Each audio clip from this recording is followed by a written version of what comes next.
The keys felt cold and heavy in my palm as I stood frozen in the entryway of my new home. My home. The phrase still sounded foreign in my mind, like someone else's words I was borrowing.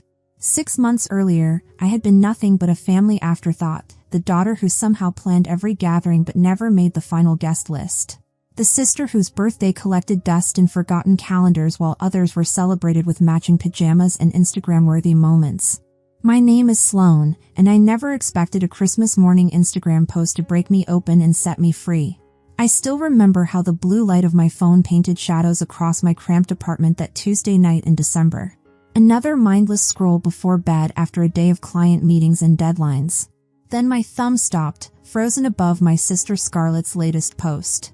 There they were, my entire family gathered around our childhood Christmas tree. The one I used to help decorate, each ornament a memory I could name by heart. Mom's radiant smile, her silver hair catching the morning light. Dad leaning close to whisper something that made her laugh. My brother Sebastian with his picture-perfect wife and children in those ridiculous matching pajamas. And Scarlett, 28 years old and beaming as she displayed a gorgeous piece of jewelry. Best Christmas ever with the fam. So grateful for these people. The fam. Something fractured inside me as I read those 3 small words. I was 32 years old and hadn't been invited to a family holiday in 6 years. Not Christmas. Not Thanksgiving. Not a single celebration where families are supposed to gather and remember they belong to each other. The bitter irony was that I used to be our family's heartbeat, the one who called everyone weeks in advance, coordinated the menu, made sure we had every ingredient for Mom's famous stuffing. I was the glue until suddenly, without warning or reason, I became invisible. At first, I told myself it was just oversight. You know how families can be, everyone assumes someone else handled the invitation. So I'd show up anyway, and they'd act surprised but welcome me with that slightly awkward energy that makes your skin prickle with discomfort. Then the pattern emerged with brutal clarity. I'd call Mom asking about dinner times, and she'd give these vague, evasive answers that left me hanging in uncertainty. "Oh, we're just doing something small this year," she'd say, her voice tight with something I couldn't name. Or worse, "We weren't sure if you'd be free." As if my calendar had been perpetually full for 6 years straight. Later, I'd see the evidence splashed across social media, full family gatherings with extended relatives, everyone's faces bright with belonging. Everyone except me. The breaking point happened 4 years ago on Mother's Day. That memory still burns like a fresh wound whenever I let myself revisit it. I called Mom 3 days before, my voice warm with anticipation. "Hey, Mom, I want to come by Sunday to bring you flowers and spend some time with you." The silence that followed stretched so long I checked my phone to make sure the call hadn't dropped. When she finally spoke, her voice carried the unmistakable weight of reluctance. "Oh," she said, the single syllable landing like a stone. "Well, okay. Yes, come by." Not exactly the enthusiasm you'd expect from a mother whose daughter wants to celebrate her, but I pushed the doubt aside. I bought her favorite white roses, spending far more than I should have on a bouquet that would eventually wilt in my own kitchen. I wore the blue dress she had once complimented, the one that made me feel confident and put together. The 45-minute drive to their suburban house felt hopeful. The roses sat in my passenger seat like a peace offering, their perfume filling the car with possibility. Nobody was home. I stood on their front porch for 15 minutes, ringing the doorbell with increasing desperation, each unanswered ring echoing the hollow feeling spreading through my chest. I called every number I had. Mom's cell went straight to voicemail. Dad's phone, the same. Sebastian and Scarlett never picked up. The entire time, those perfect white roses trembled in my hands as the spring breeze picked up. I kept thinking there had to be an emergency. Maybe someone was in the hospital. Maybe there was a reasonable explanation for why my entire family had vanished on Mother's Day when they knew I was coming. I drove home in a fog of confusion and hurt, but I clung to hope like a lifeline. I placed those expensive roses in a vase on my kitchen table and waited for someone, anyone, to call and explain. Then Scarlett posted the photos. Mother's Day brunch at Harper's with the best family ever. There they all were, laughing over mimosas and eggs Benedict at this upscale restaurant downtown. Mom wore a corsage, not my white roses, but different flowers someone else had given her. They'd planned this, made reservations, spent the morning together celebrating the woman who had raised us. And not one of them had thought to include me. That's when I stopped trying. What was the point of continuing to reach for people who clearly didn't want to be reached? I still send obligatory birthday texts because some habits die hard, but I stopped asking about holidays. Stopped pretending I was part of whatever they had going on. And here's the gut punch: nobody noticed. Nobody called asking where I was or why I'd gone quiet. My absence was apparently so unremarkable that it didn't even register in their world. Except for my birthday. They forgot that too. Every single year.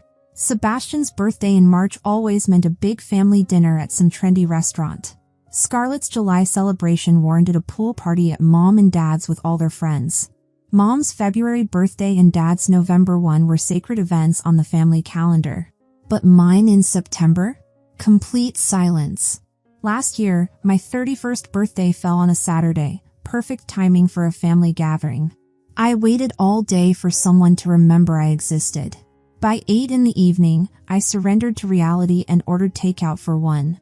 I spent the night alone on my couch watching Netflix, trying to convince myself I wasn't pathetic for feeling so forgotten. Around 10, my phone finally buzzed with a text from Scarlett. OMG, sorry. Happy belated birthday. Work has been crazy. Work. On a Saturday night. Right. So there I was, staring at Scarlett's perfect Christmas post, and something inside me finally snapped clean. Not in anger, in clarity. Like suddenly I could see the whole picture instead of just desperately trying to figure out what I'd done wrong. I didn't need this anymore. I didn't need to keep hoping they'd remember I existed. I didn't need to keep feeling like there was something fundamentally broken in me because my own family treated me like an inconvenient obligation. What I needed was my own space. My own life. My own damn Christmas tree if I wanted one. I closed Instagram and opened my contacts. Allison Parker had been my realtor friend since college, and she'd always told me to call when I was ready to buy. I was more than ready. She picked up on the third ring. Sloan! It's been forever. How are you? I'm good. Actually, I'm great. The certainty in my voice surprised even me. Listen, remember how you always said you'd help me find a house when I was ready? I'm ready. Seriously? That's amazing. What are you looking for? I leaned back on my couch and smiled genuinely for the first time all evening. Something nice. Not huge, but nice. Good neighborhood. Move-in ready if possible. We talked numbers for a few minutes. It turned out that all those years of not spending money on big family vacations or group gifts or any of the things people with close families do had left me with impressive savings. The irony wasn't lost on me. Their rejection had inadvertently helped me afford my freedom. After we hung up, I felt this strange lightness in my chest, like I'd been holding my breath for 6 years and had finally remembered how to exhale. The next 6 weeks unfolded like a dream sequence. Allison found me the perfect house, a little blue colonial on Oakwood Lane that had just hit the market. The owner was relocating for work and wanted to sell it fully furnished. The moment I crossed that threshold, I knew this was it. Sunlight poured through big windows, painting warmth across hardwood floors. The updated kitchen gleamed with granite counters and stainless appliances. 2 bedrooms upstairs held promise for both rest and a home office. The tiny backyard featured a stone patio perfect for morning coffee and evening contemplation. Everything felt intentional and welcoming: a soft gray couch, white wooden bed frame, even quality dishes in the cabinets.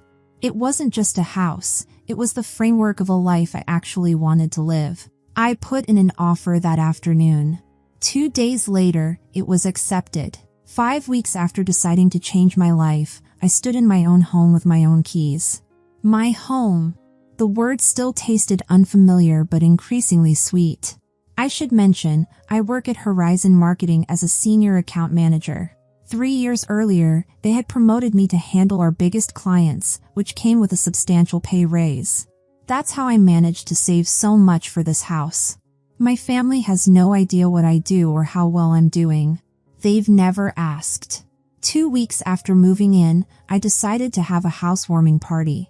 I made a list of everyone who actually mattered to me: college friends, work colleagues, neighbors I'd already started building connections with. I included extended family like my cousin Cassandra and Aunt Bridget, people who had always treated me like I belonged. Real people who saw me, not people who treated me like an obligation they'd rather forget. The one thing I didn't do? Invite my immediate family. Mom, Dad, Sebastian, Scarlett, none of them received a call or text. For the first time in my adult life, I was hosting a gathering where they weren't automatically included. Saturday arrived, and my little house filled with conversation and laughter. The sounds bounced off my walls in the most beautiful symphony of belonging. Uncle Raymond brought his famous potato salad. My colleague Evangeline arrived with champagne. My neighbor Susan invited me to join their book club. Around 4 in the afternoon, Aunt Bridget pulled me aside, her eyes curious but kind. "Honey, this is a beautiful party," she said, looking around at all the warm, happy faces. "But where's your mom and dad? Where are Sebastian and Scarlett?" I met her gaze directly, no shame clouding my response. "I didn't invite them." Her eyebrows lifted slightly. "Oh, did something happen?" "Yeah. For the last 6 years, they haven't invited me to any family holidays. So I decided not to invite them either." Aunt Bridget's expression transformed completely. Her mouth actually dropped open, eyes widening in shock. "Sloan, are you serious? I had no idea they weren't including you." "They weren't. It is what it is." I knew Aunt Bridget was the family connector, the one who kept everyone's business flowing through the proper channels. By tomorrow, half my extended family would know exactly why I hadn't invited my parents and siblings. And honestly, that felt like justice. The party continued until 8. When the last guest left, I sat on my couch in my quiet house, feeling more peaceful than I had in years. 3 days later, my phone erupted with notifications. Mom's name, Dad's, Sebastian's, Scarlett's. Each call went unanswered. Each voicemail unheard. Then came the texts. "Mom, how dare you embarrass us like that in front of everyone?" "Sebastian, what the hell is wrong with you? Now all our relatives think we don't like you." "Scarlett, everyone's asking why we treat you differently." "This is so humiliating." I actually laughed out loud reading these messages. They weren't upset about hurting me. They were upset about being exposed. I didn't dignify any of them with a response. A few more days passed in blessed silence. Then Saturday morning, while I was enjoying coffee on my patio and watching my neighborhood come alive, an aggressive knock rattled my front door. Through the peephole, my stomach sank. All 4 of them stood on my doorstep like an intervention squad. Mom, Dad, Sebastian, and Scarlett, faces tight with indignation. I opened the door slowly. "What do you need?" Mom didn't even answer. She pushed past me into my house like she owned the place, the others following her lead without invitation. "What do you think you're doing?" I asked, but they were already spreading through my home like inspectors searching for code violations. Sebastian ran his hand along my kitchen counter in silent appraisal. Scarlett wandered my living room, taking inventory of my furniture, my decorations, my life. "Nice place," Scarlett said, but her tone made it clear it wasn't a compliment. Meanwhile, Mom launched into her attack. "How could you disgrace us like this, Sloan? Do you have any idea what you've done? Bridget has been calling me nonstop. All our relatives are asking why we treat our children differently. They're asking why we made you an outsider." Dad nodded vigorously beside her. "You need to call everyone back and tell them you were joking. Tell them we're a close family and you were just being dramatic." I stared at these 4 people who shared my blood but apparently nothing else. "Why haven't you invited me to family parties for the last 6 years?" The room fell into suffocating silence. Mom's mouth opened and closed without sound, like a fish suddenly finding itself on dry land. Dad developed an intense interest in my flooring. "Well," Mom started, then dissolved into incoherent mumbling. "You don't even wish me happy birthday," I added, my voice steady despite the tremor in my hands. Both my parents flushed crimson, the visible evidence of guilt painting their faces. Sebastian and Scarlett returned from their unauthorized house tour. Scarlett dropped onto my couch as if she belonged there, entitlement radiating from her posture. "So how'd you afford this place?" she asked, eyes narrowing. "It's really nice. Must have cost a fortune. If you were interested in my life, you'd know I've been in a senior position at my company for 3 years. I make good money." Mom jumped back into the conversation, deflection her preferred strategy. "Well, you never told us about your promotion. How are we supposed to know if you don't tell us?" I looked directly at her, something I'd been avoiding for too long. "What's the name of the company I work for?" Silence. Dead silence. They exchanged glances like students caught unprepared for an exam, each hoping someone else had done the reading. Mom's eyes darted to Dad. Dad looked at Sebastian.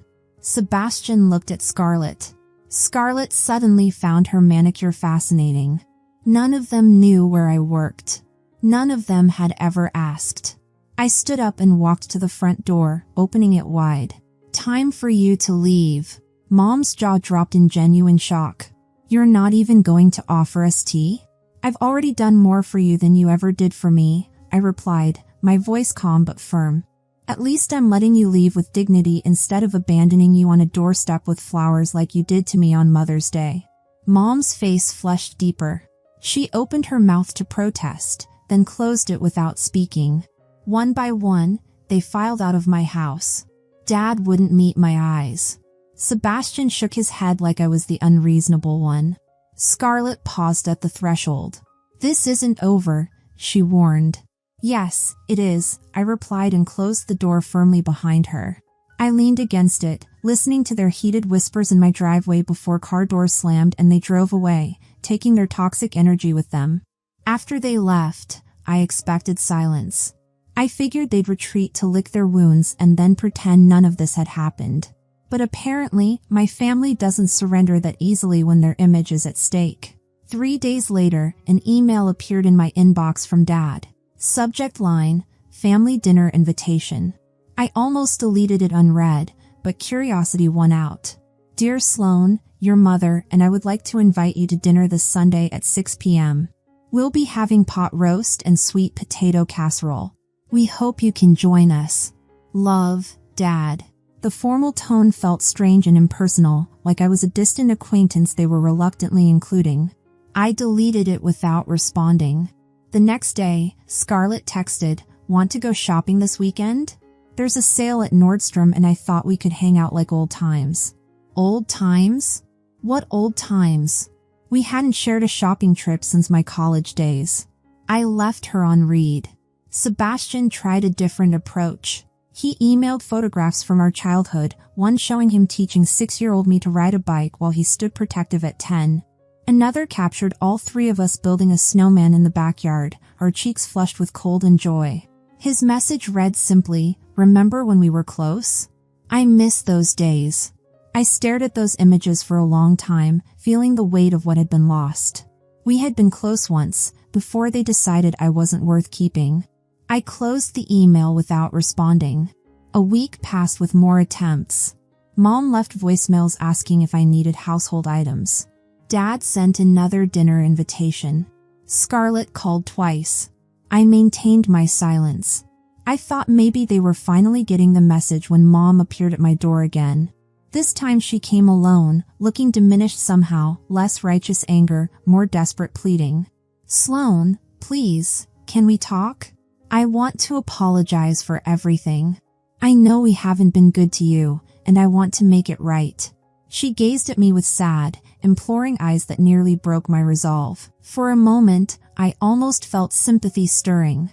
"It's my birthday in 2 weeks, she continued, voice softening. "I'm planning to celebrate at home with just family. Just us. No big party, no extended relatives. I want you to be there, honey. It's important to me. Just family." The words landed strangely because apparently just family had excluded Sloan for years. "Please," she pressed, genuine emotion breaking through. "I want to rebuild our relationship. This is my chance to show you that you matter to us." She looked so sincere, so hopeful. And despite everything, she was still my mother, the woman who had taught me to braid my hair and held me through my first heartbreak. Okay, I heard myself agreeing. I'll come. Mom's face transformed with joy. She stepped forward to embrace me, and I allowed it.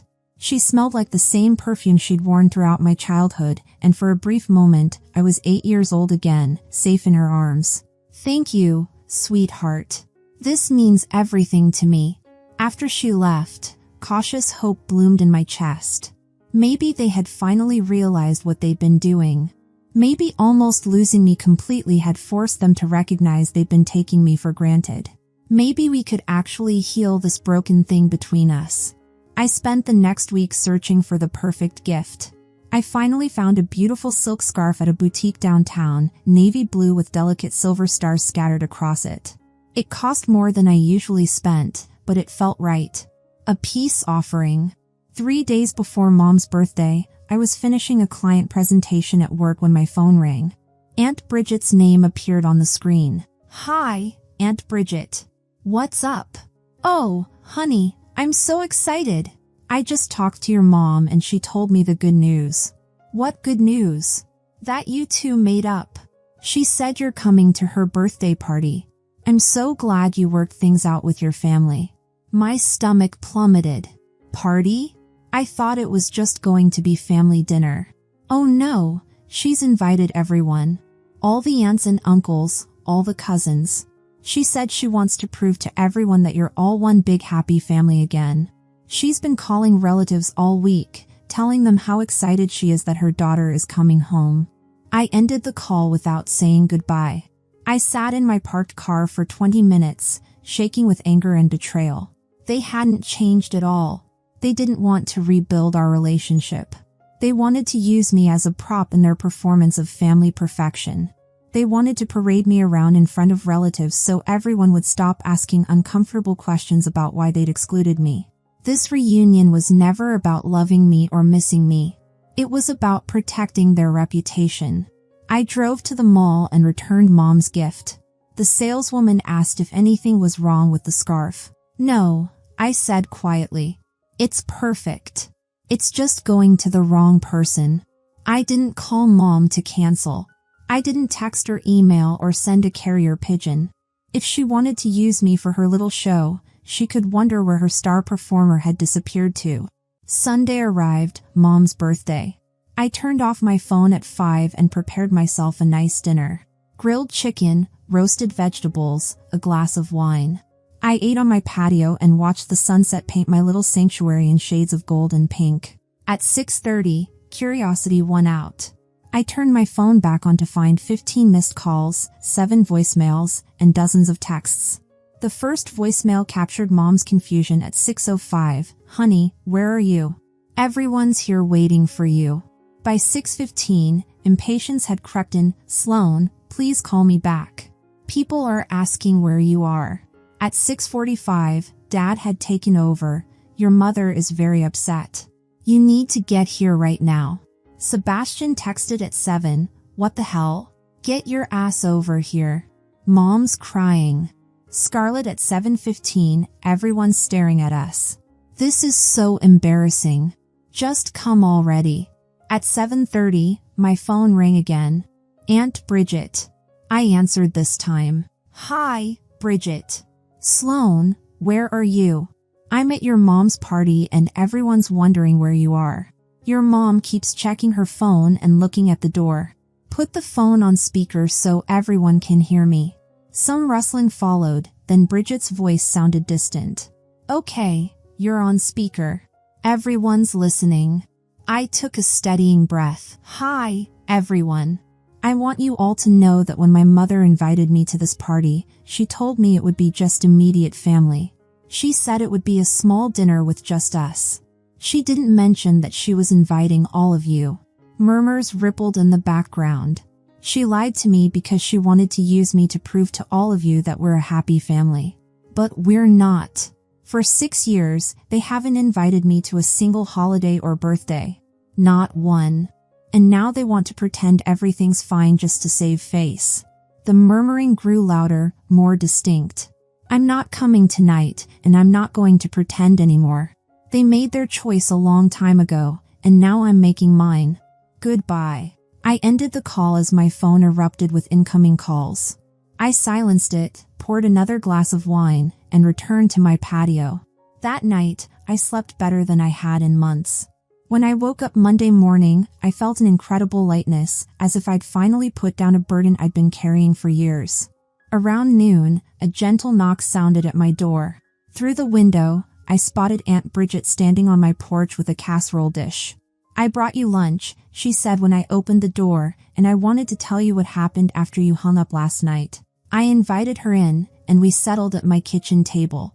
She placed the casserole down and met my eyes with serious intensity. "Honey, after your announcement, you could have heard a pin drop. Everyone just stared at your parents like they'd grown second heads. Then people started asking questions." "What kind of questions?" "Uncle Raymond asked your dad point blank why they hadn't invited you to Christmas. Cousin Valerie wanted to know why you weren't at Thanksgiving.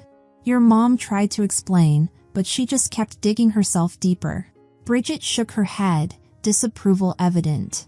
"She claimed you were always busy with work. Then Sebastian jumped in saying you never told them about your job promotion. So Valerie asked what company you work for, and none of them could answer." I could visualize the scene perfectly, my family scrambling to justify themselves while our relatives realized just how little they actually knew about me. What happened then? People started leaving. Uncle Raymond packed up his potato salad and said he was disappointed in your parents. Valerie hugged your mom goodbye, but it was cold. By 8, it was just your immediate family sitting there with a birthday cake nobody wanted to eat. Bridget reached across the table and squeezed my hand warmly. Your mom cried. She kept saying everyone misunderstood, that she loves all her children equally. But honey, actions speak louder than words. I don't feel sorry for her, I said honestly. You shouldn't. What they did to you was wrong. And last night proved they still don't get it. They weren't trying to fix things with you, they were trying to fix their image. Over the next weeks, my family tried everything. They called from unfamiliar numbers, thinking I wouldn't recognize their voices. They sent emails I deleted unread. They left voicemails I erased. Sebastian even tried messaging me on LinkedIn, which was almost comical, professional networking as family therapy. 3 weeks after Mom's birthday disaster, I was grocery shopping when I encountered Mrs. Pembroke, my childhood neighbor who had known my family for decades. Sloan, how are you, dear? I heard you bought a house. How exciting! I'm doing great, Mrs. Pembroke. Really well. That's wonderful. You know, I saw your mother at the bank last week and she seemed so sad. She said you two had some kind of misunderstanding. I smiled politely. It wasn't a misunderstanding. It was 6 years of them not including me in their lives, and me finally deciding I was okay with that. Mrs. Pembroke's eyes widened. Oh my, I had no idea. Most people didn't. But I'm much happier now. And I meant it. I truly am happier. My house feels like home, not just a collection of rooms, but a sanctuary I've created. My career continues to flourish. I recently landed another major client. I've been dating Owen from my book club, and he's thoughtful in ways my family never was. My life overflows with people who actively choose to be present in it, not people who treat me like an inconvenient obligation. Last weekend, I hosted Allison and her husband for dinner. We grilled burgers on my patio and played board games until midnight, laughing under string lights. Nobody mentioned my family or asked why they weren't there. Nobody made me feel like something essential was missing. Because nothing is missing, I have everything I need. Yesterday was my 33rd birthday. I took the day off work and treated myself to a spa day. When I returned home, my phone brimmed with messages from friends wishing me happy birthday. Evangeline sent a gorgeous arrangement of lilies. My cousin Cassandra called to sing a slightly off-key but heartfelt rendition of Happy Birthday. Owen surprised me with a cake, and we ate it while watching a delightfully terrible movie. My immediate family? Complete silence. Just like every year. But this time, I didn't spend the day checking my phone or feeling the sting of disappointment. I celebrated with people who demonstrate their love through consistent presence, and it was perfect. I used to believe something was fundamentally wrong with me. I thought I must have committed some unforgivable sin to make my own family push me away. I spent years trying to decode what I'd done wrong, how I could fix it, how I could earn my way back into the inner circle. Now I understand the problem was never me. The problem was that they decided long ago that I wasn't worth the effort, and I spent too many years accepting that judgment as truth. But I don't accept it anymore. I know my worth now, and it isn't determined by whether my parents remember my birthday or include me in holiday photos. I'm building my own traditions now. I'm creating my own family from people who choose to love me consistently, not conditionally. And for the first time in years, I'm genuinely excited about my future. My blood relatives can keep their perfect little bubble where I don't exist. I'll keep my authentic, imperfect life where I truly matter. And honestly, I got the better deal. Thanks for listening, and if you liked this story, share it with others who might need to hear that sometimes letting go is the greatest act of self-love. Don't forget to comment and subscribe for more stories about finding your worth beyond rejection. Remember, family isn't always who you're born to, but who you choose to belong with.